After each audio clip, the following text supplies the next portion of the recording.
Hello guys, most welcome to our YouTube channel polytechnic Gurukul में आप लोगों का स्वागत है।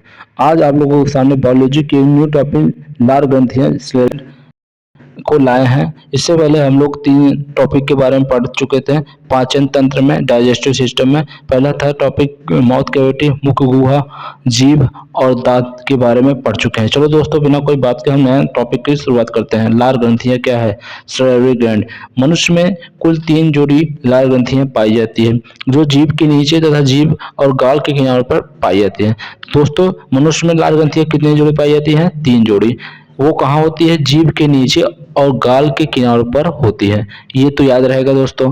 आगे बढ़ते हैं नए टॉपिक में। क्या है?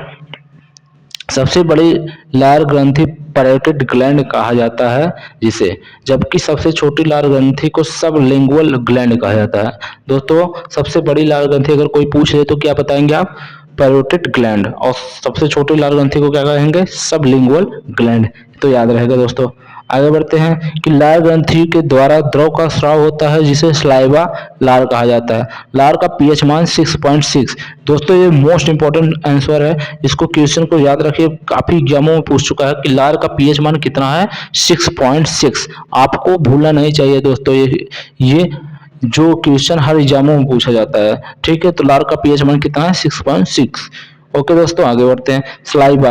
स्लाइवा जिसे इंग्लिश में कहते हैं, हिंदी में कहते हैं लार। स्लाइवा को, लार को इंग्लिश में कहते हैं स्लाइवा में मौजूद टाइलिन एंजाइम अल्फा एमाइलेज, कोष्टक में लिखा है, अल्फा एमाइलेज भोजन में मौजूद स्टार्च को माल्टोज में परिवर्तित कर देता है, अर्थात कार्बोहाइड्रेट का पाचन मुंह से शुरू हो जाता है।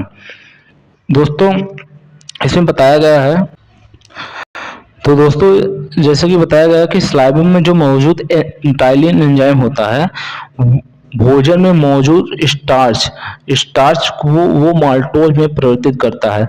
तो याद रहेगा दोस्तों कि जो स्लाइवा है उसमें जो टार्च होता है, स्लाइवा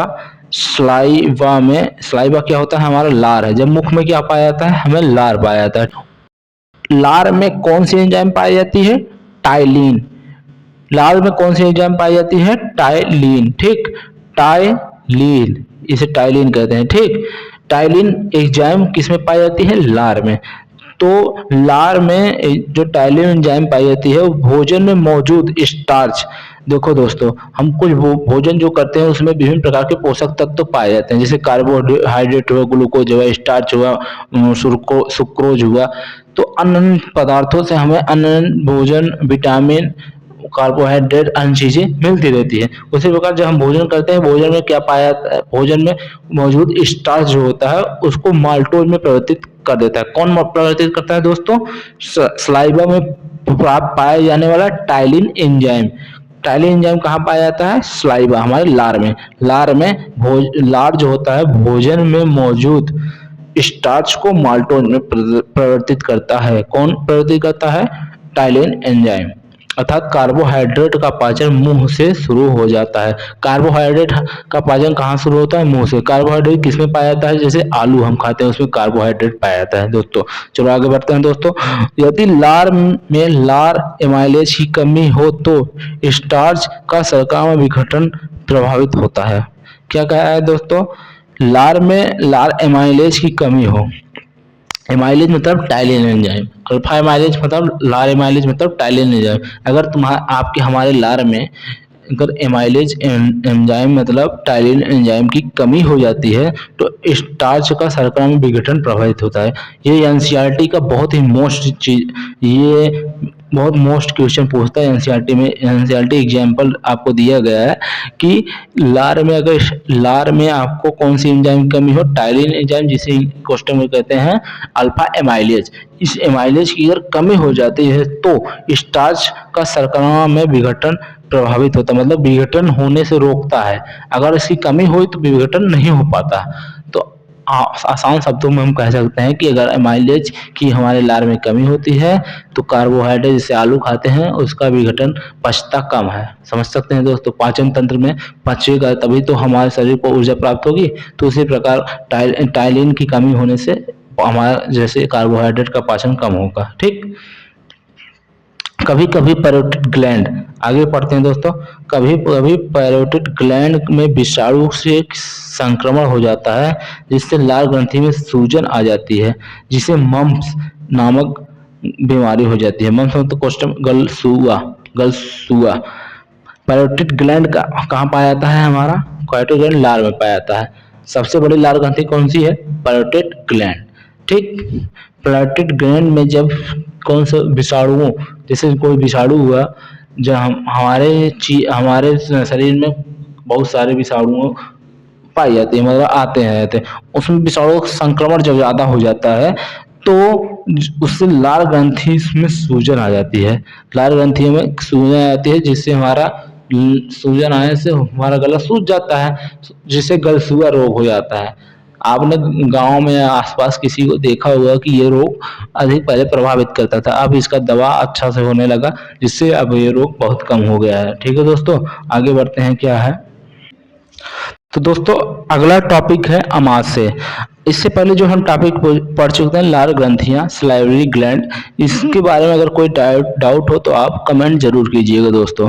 तो दोस्तों आगे पढ़ते हैं हम लार ग्रंथ अमाशय के बारे में। स्टोमच, इंग्लिश में क्या कहते हैं? स्टोमच कहते हैं इसको। पढ़ते हैं अमाशय क्या है।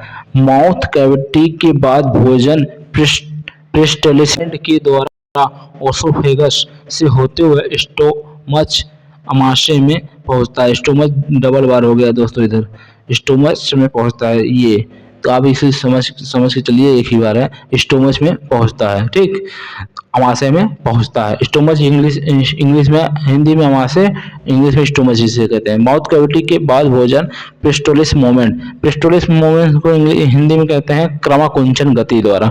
ठीक, क्रमाकुंचन गति द्वारा ये ओसोफेगस मतलब ग्रास नली से होते हुए ये स्टोमच में पहुंचता है। इंग्लिश में ओसोफेगस कहते हैं ग्रास नली को। ठीक है दोस्तों, आगे पढ़ते हैं। अमाशय में भोजन का तात्कालिक संग्रह तथा पाचन का कार्य किया जाता है। अमाशय में भोजन क्या होती है? वो संग्रहक, जैसे हम कुछ सामान लेके आए हैं घर में, स्टोर करके रखते हैं, फ्रीज वगैरह में सब्जी लेके आए फ्रीज में रखते हैं, वो स्टोरक है। उसी प्रकार अमाशय में हमारा भोजन पहले स्टोर करता है, भोजन को स्टोर करता है, संग्रह करता है, फिर पाचन का कार्य धीरे धीरे शुरू करता है। ठीक, अमाशय जहाँ से शुरू होता है वहाँ एक वाल्व जैसी संरचना पाई जाती है, जिसे हम कार्डियक स्फिंक्टर कहा जाता है। दोस्तों, जब अमाशय से शुरुआत होती है, ग्रास नली से होते हुए शुरुआत होती है दोस्तों। हाँ दोस्तों, अमाशय जहाँ से शुरू होती है वहाँ एक वाल्व जैसी संरचना पाई जाती है, जिसे कार्डियक स्फिंक्टर कहा जाता है। तो दोस्तों, हम चित्र के माध्यम से, ये फिगर है, इसके माध्यम से आपको समझाते हैं कैसे है। देखिए दोस्तों, ये जो आपको दिख रहा है एसोफेगस, ग्रास नली है, यहाँ से होते हुए तो ये नली आती है, यहाँ पे एक संरचना पाई जाती है। दिखाते हैं दोस्तों, ऐसी गोल की संरचना पाई, ऐसी, जहाँ तो ये लास्ट में पड़ती है ग्रास नली से, जिसे कार्डियक स्फिंक्टर, कार्डियक कहा जाता है। यहाँ पे लिखा है ना कार्डियक, ये जिन्हें कार्डियक स्फिंक्टर कहो या कार्डियक है, तो कार्डियक वाला भाग। फिर इसके बाद ये फंडस वाला पार्ट है, ये फंडस वाला पार्ट है, ये वाला पार्ट। ठीक, फंडस ये। ठीक, फिर इसके बाद ये बॉडी है, मतलब इसके अंदर वाले जो अंग है, क्या क्या पार्ट है इसके अंदर है। फिर ड्यूडेनम यहाँ से लास्ट में से होता है। फिर पाइलोरिस, मतलब मुख्यतः 3 भाग होते हैं अमाशय के। अभी आपको पढ़ के बताते हैं क्या क्या भाग है। अमाशय आहार नली का सबसे चौड़ा भाग होता है, जिसे ये जो एक थैलीनुमा होता है। थैलीनुमा मतलब वह संग्राहक का कार्य करता है, इसे थैलीनुमा कहते हैं। आहार नली का कौन सा सबसे चौड़ा भाग है? अमाशय को 3 भागों में विभाजित किया जाता है। अमाशय को कितने भागों में विभाजित किया गया है? 3। अमाशय को 3 भागों में विभाजित किया जाता है। ऊपरा वाला भाग जो हृदय के नजदीक होता है उसे कार्डियक पार्ट, बीच वाला भाग को फंडिक पार्ट तथा सबसे नीचे वाले पार्ट को पाइलोरिक पार्ट कहते हैं। देखिए दोस्तों, हम दिखाते हैं आपको, ये इसमें क्या है कि कार्डियक पार्ट ये वाला ऊपर वाला पार्ट है। कार्डियक पार्ट कौन सा है? ये वाला पार्ट है, ऊपर वाला, ये वाला पार्ट, ये कार्डियक पार्ट कहेगा। फिर उसके बाद फंडस आता है, फंडिक पार्ट, ये पूरा पार्ट फंडिक। लास्ट में आएगा आपका क्या आएगा? पाइलोरिक पार्ट, पाइलोरस लिखा हुआ है ना, पाइलोरिक पार्ट ये आएगा। ठीक, ये वाला पार्ट, मतलब ये बीच वाला पार्ट फंडस पूरा पार्ट कहलाएगा इतना, और यहाँ वाला पार्ट कहलाएगा कार्डियक, जो हृदय के पास रहता है ये पार्ट। ठीक, अमाशय के कुल कितने पार्ट हैं? आगे दोस्तों हम पढ़ते हैं, आगे क्या है। अमाशय की दीवारों पर एक चिपचिपा आवरण पाया जाता है जिसे म्यूकस मेम्ब्रेस कहते हैं। म्यूकस मेम्ब्रेस क्या होता है? अमाशय अमाशय की अंदरी दीवार पर क्या पाया जाता है? एक चिपचिपा आवरण पाया जाता है। इसके आंतरिक दीवार पर जो बॉडी है, बॉडी के आंतरिक दीवार पर एक चिपचिपा क्या पाया जाता है? आवरण पाया जाता है। यहाँ पे इस बॉडी की आंतरिक दीवारों पर चिपचिपा आवरण पाया जाएगा। ठीक दोस्तों, इसको समझ लीजिएगा। तो इससे क्या कहते हैं? म्यूकस मेम्ब्रेस। म्यूकस मेम्ब्रेस अगर पूछे क्या होता है अमाशय में, अमाशय की दीवारों पर क्या पाया जाता है? एक चिपचिपा आवरण पाया जाता है जिसे क्या कहते हैं? म्यूकस मेम्ब्रेस। ठीक है दोस्तों, आगे पढ़ते हैं दोस्तों। म्यूकस मेम्ब्रेस जिसे श्लेष्मा कहते हैं हिंदी में। क्या कहते हैं हिंदी में? श्लेष्मा। जठर आगे दोस्तों हैं दोस्तों, श्लेष्मा के कारण अमाशय का स्तर सुरक्षित बना रहता है। किसके कारण अमाशय का स्तर, अंदर वाला पार्ट जो होता है, सुरक्षित बना रहता है? श्लेष्मा के कारण। अच्छा दोस्तों, क्यों श्लेष्मा के कारण अमाशय का स्तर सुरक्षित बना रहता है? आप लोग सुने होंगे कि अमाशय में एक जठररस बोल तो HCl हाइड्रोक्लोरिक अम्ल पाया जाता है अमाशय में। यह अम्ल बहुत ही जानते हो मतलब क्रियाशील होता है। अम्ल है तो क्रियाशील होगा, तो क्रियाशील करते हमारे आंतरिक पार्ट को मतलब वो क्षतिग्रस्त भी कर सकता है। अमाशय के आंतरिक पार्ट को क्षतिग्रस्त करता है। तो क्यों नहीं क्षतिग्रस्त कर रहा है? क्योंकि ये आंतरिक पार्ट में क्या पाया जाता है? एक चिपचिपा पदार्थ पाया जाता है जिसे श्लेष्मा बोलते हैं। श्लेष्मा हिंदी में बोलते हैं, जिसे इंग्लिश में क्या कहते हैं? Mucus membrane. म्यूकस मेम्ब्रेन के कारण ये HCl से क्रिया नहीं कर पा रहा है, इससे हमारा क्षतिग्रस्त नहीं हो पाता है पार्ट, इसलिए हमारा पार्ट अच्छा बना रहता है आंतरिक पार्ट अमाशय का। ठीक है दोस्तों, अमाशय की दीवारों पर कुछ ग्रंथियां पाई जाती है जिसे गैस्ट्रिक ग्लैंड कहा जाता है। क्या कहा जाता है? गैस्ट्रिक ग्लैंड किसे कहते हैं? अमाशय की दीवारों पर ग्रंथियां पाई जिसे गैस्ट्रिक ग्लैंड। गैस्ट्रिक ग्लैंड के द्वारा द्रव का स्राव होता है जिसे जठर रस कहा जाता है। जठर रस किसे कहते हैं? गैस्ट्रिक ग्लैंड द्वारा द्रव का जो स्राव होता है जिसे गैस्ट्रिक जूस, जिसे जठर रस कहते हैं। गैस्ट्रिक ग्लैंड कहाँ पाया जाता है? अमाशय की दीवार पर ग्रंथियां जो पाई जाती हैं उसे गैस्ट्रिक ग्लैंड कहते हैं। ठीक है दोस्तों, आगे बढ़ते हैं। गैस्ट्रिक जूस मात्रा 1.5 से 2 पर डे होती है। पर डे कितनी होती है गैस्ट्रिक जूस की मात्रा? 1.5 से 2 लीटर पर डे। ठीक है दोस्तों, गैस्ट्रिक जूस पर डे कितना निकलता है? 1.5 से 2 लीटर पर डे। ठीक है, पीएच मान गैस्ट्रिक जूस की 1.5 से 2.5, मतलब ये एसिडिक होता है, बहुत ही ज्यादा एसिडिक इसमें एसिड होता है, जिससे हमारा पार्ट क्षतिग्रस्त हो सकता है। क्यों नहीं होता है? क्योंकि म्यूकस मेम्ब्रेन अंदर आंतरिक दीवार को ढके रहता है, जिससे HCl अभिक्रिया नहीं कर सकता। ठीक है दोस्तों, आगे आगे पढ़ते हैं दोस्तों, क्या है कंपोजिशन। अच्छा दोस्तों, कंपोजिशन मतलब संगठन कैसे बना है अमाशय। अमाशय में क्या क्या पाया जाता है? HCl पाया जाता है, हाइड्रोक्लोरिक अम्ल। ठीक है, इसको बताया गया। दूसरा पाया जाता है पेप्सिन एंजाइम। तीसरा पाया जाता है रेनिन एंजाइम। याद रहेगा ना दोस्तों, अगर अमाशय के कंपोजिशन बताया जाए तो कितना होता है? 3।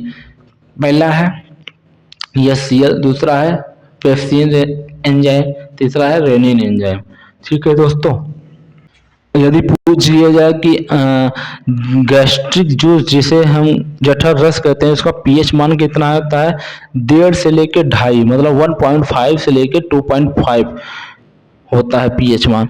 और इसमें गैस्ट्रिक जूस कितना निकलता है? इसका गैस्ट्रिक ग्लैंड का पीएच मान आपको पता चल गया। अगर इसके पूछ लिया जाए कि gastric juice per day litre हमारे शरीर में उत्पन्न होता है, 1.5 से 2 लीटर पर डे निकलता है। ठीक है, तो यह और कंपोजिशन कौन कौन सा है अमाशय में? कंपोजिशन संगठन HCl है, पेप्सिन एंजाइम है और रेनिन एंजाइम, ये 3 चीजों से इसका संगठन है हमारे अमाशय का। ठीक है दोस्तों, आगे पढ़ते हैं। HCl हाइड्रोक्लोरिक अम्ल क्या है? HCl के बारे में पढ़ते हैं। HCl हाइड्रोक्लोरिक एसिड, यह एक स्ट्रॉन्ग एसिड है। क्या है? स्ट्रॉन्ग, बहुत ही मजबूत एसिड है, जिसके द्वारा भोजन को भोजन को पचाने के लिए अम्लीय माध्यम का निर्माण किया जाता है। भोजन को पचाने के लिए कौन सा माध्यम का निर्माण किया जाता है? अम्लीय एसिडिक माध्यम का निर्माण किया जाता है। एचसीएल के कारण ही एंजाइम सक्रिय होते हैं जिससे पाचन की क्रिया संपन्न होती है। किसके कारण एंजाइम सक्रिय होते हैं? एचसीएल के कारण, और पाचन की क्रिया इसी के संपन्न होती है।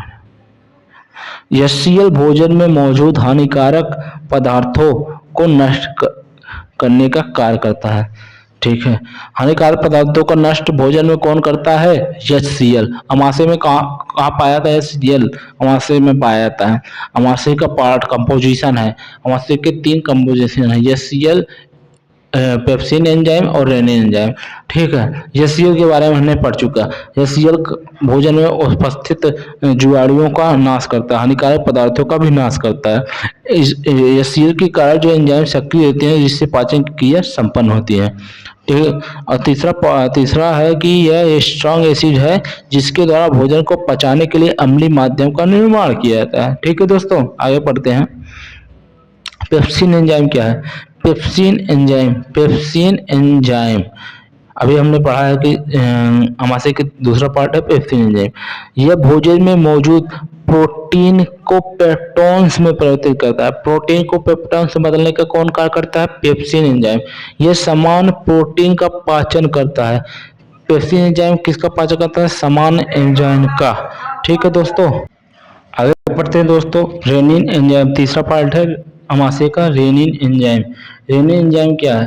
रेनिन दूध को पचाने में सहायक होता है। किसको पचाने में सहायक होता है? दूध को। यह विशेष प्रकार का एंजाइम है जो बच्चों में ज्यादा मात्रा में स्रावित होता है। यह एंजाइम किसमें ज्यादा पाया जाता है? बच्चों। ठीक, इसके द्वारा दूध में मौजूद केसीन प्रोटीन को पैराकेसिनेट में परिवर्तित किया जाता है। केसीन प्रोटीन के कारण ही दूध का रंग सफेद होता है। अच्छा दोस्तों, अगला पॉइंट बहुत इंपॉर्टेंट है। अगर कोई पूछ ले गया कि दूध का रंग सफेद क्यों होता है, तो केसीन प्रोटीन के कारण। ये चीजें अक्सर एग्जामों में पूछती रहती हैं। ये पूछेगी कि दूध का रंग सफेद क्यों होता है, तो आप सीधे बताएंगे कि दूध में केसीन प्रोटीन पाया जाता है जिसके कारण दूध का रंग सफेद होता है। अच्छा दोस्तों, बच्चों में रेनिन एंजाइम की मात्रा अधिक पाई जाती है। बच्चों में कौन सी एंजाइम पाई जाती है अधिक? Rennin enzyme. ये दूध को पचाने में सहायक होती है। यह विशेष प्रकार की एंजाइम है जो बच्चों में ज्यादा मात्रा में स्रावित होती है। दूध का रंग हल्का पीला क्यों होता है? कैरोटीन प्रोटीन के कारण।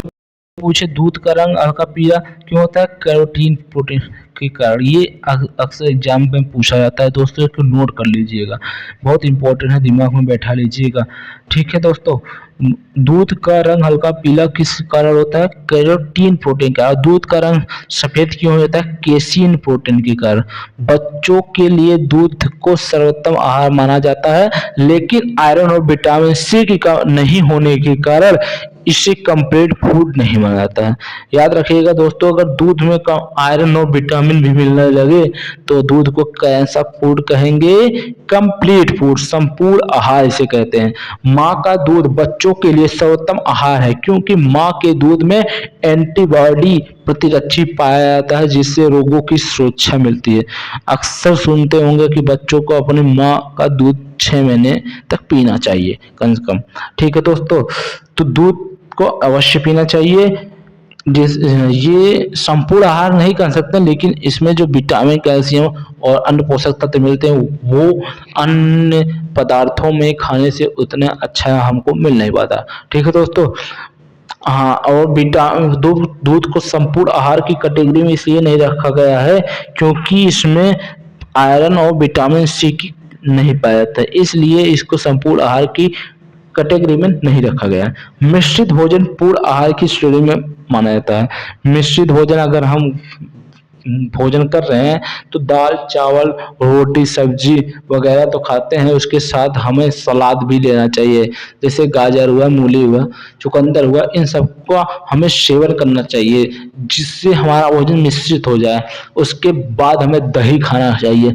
भोजन मिश्रित होने से बाद उसके बाद हम दही खाते हैं तो इससे भोजन हमारा अच्छे से पचता है। तो विभिन्न प्रकार के मिश्रित भोजन करने से हमें अच्छे से बिना विटामिन मिनरल्स वगैरह मिलते हैं, तो हमारा मस्तिष्क विकसित होता है। जब मस्तिष्क विकसित होता है तो हमारा पढ़ाई और अन्य चीजों में मन लगता है। तो ठीक है दोस्तों, आपसे गुजारिश है कि आज आप लोग प्रण लीजिए कि आप घर में जो खाए उसको खाइए, बाहर वाली चीज को परहेज कीजिए जिससे आपको विटामिन पोषक तत्व अन्य चीजें मिलता रहे। ठीक है दोस्तों, आगे बढ़ते हैं दोस्तों।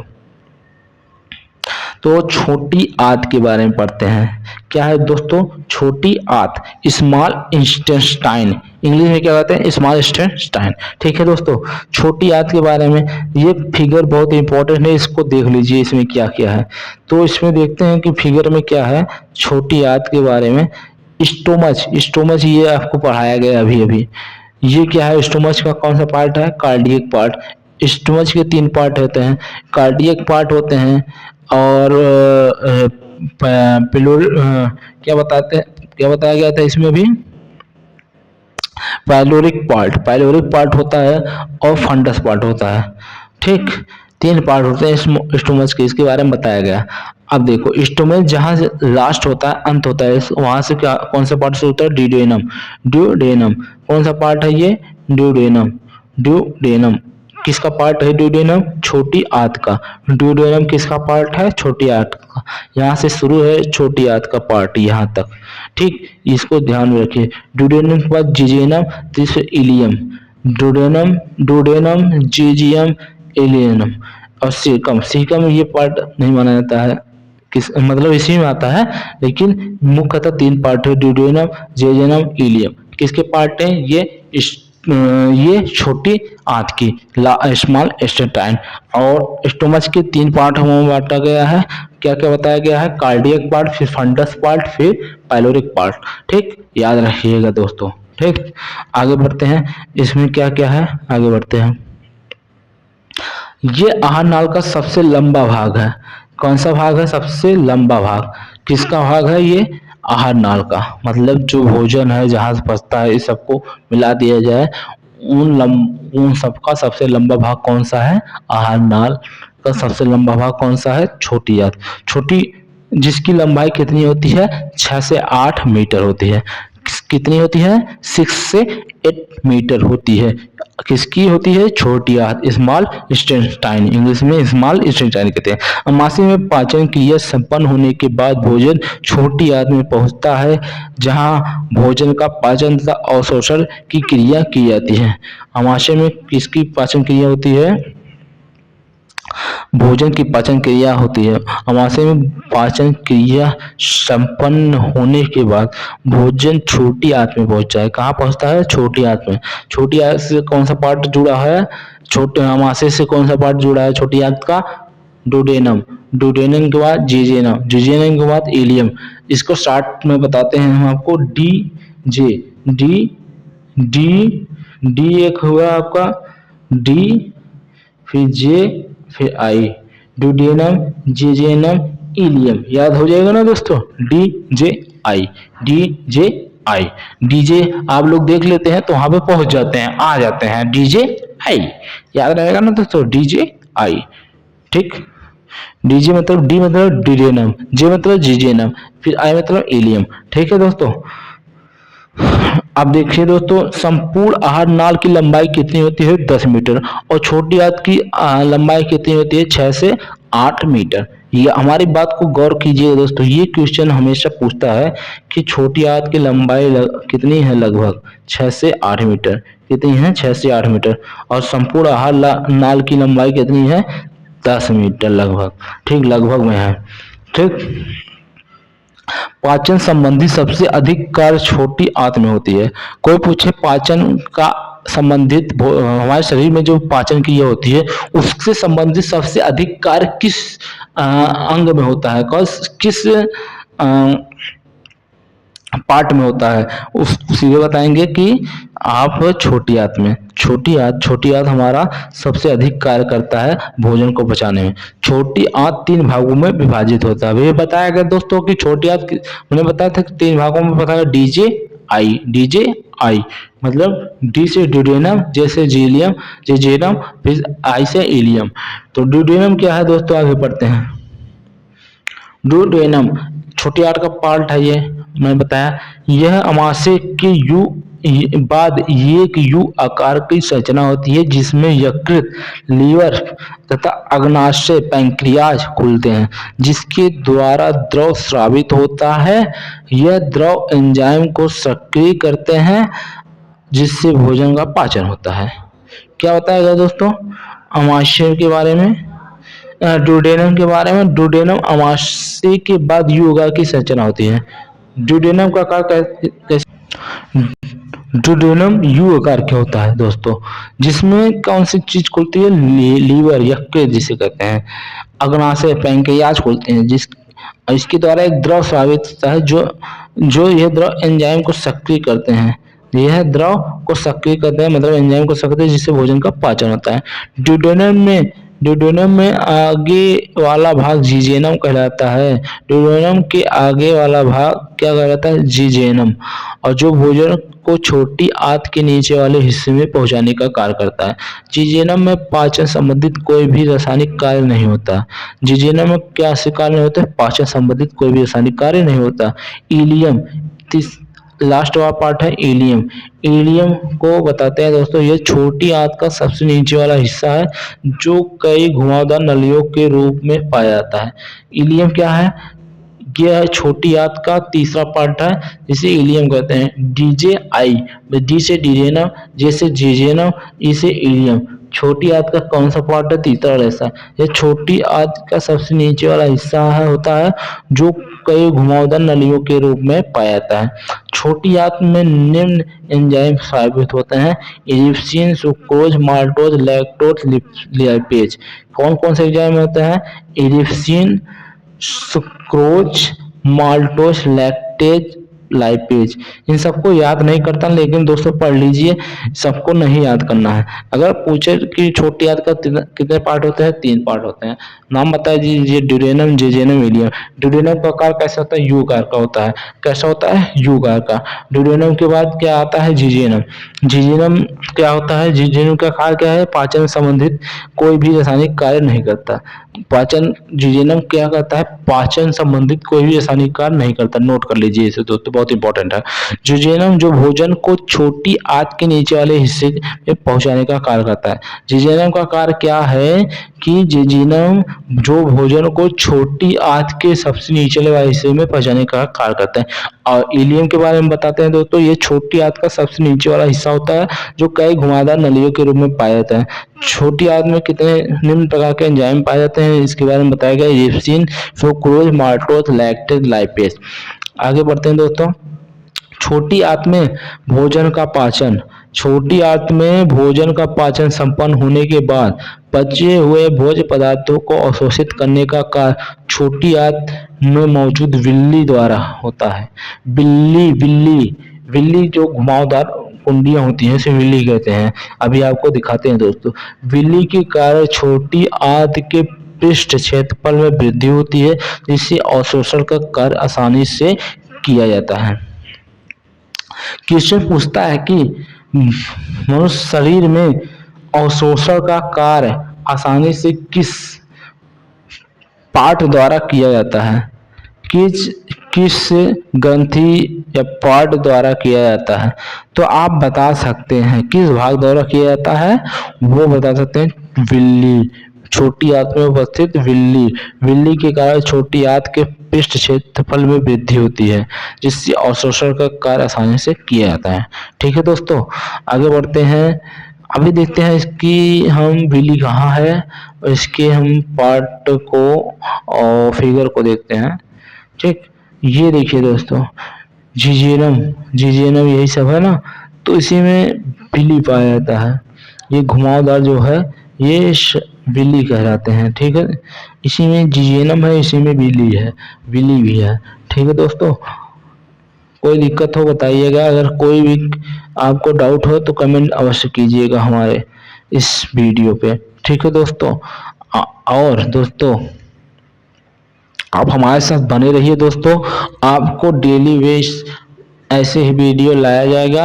और आपको जो भी डाउट हो हमारे वीडियो पे अवश्य कमेंट कीजिएगा, हम नई वीडियो बनाते रहेंगे आपके लिए दोस्तों। हाँ दोस्तों, और कोई सुझाव देना है तो इस वीडियो पे कमेंट कीजिए, हमारे वीडियो को लाइक कीजिए दोस्तों, चैनल को सब्सक्राइब कीजिए। हम ऐसे ही आपके साथ बने रहेंगे।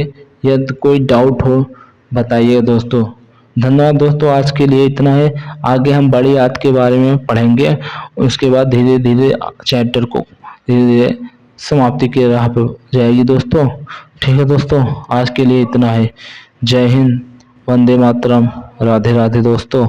कोई दोस्त गलती हो तो क्षमा।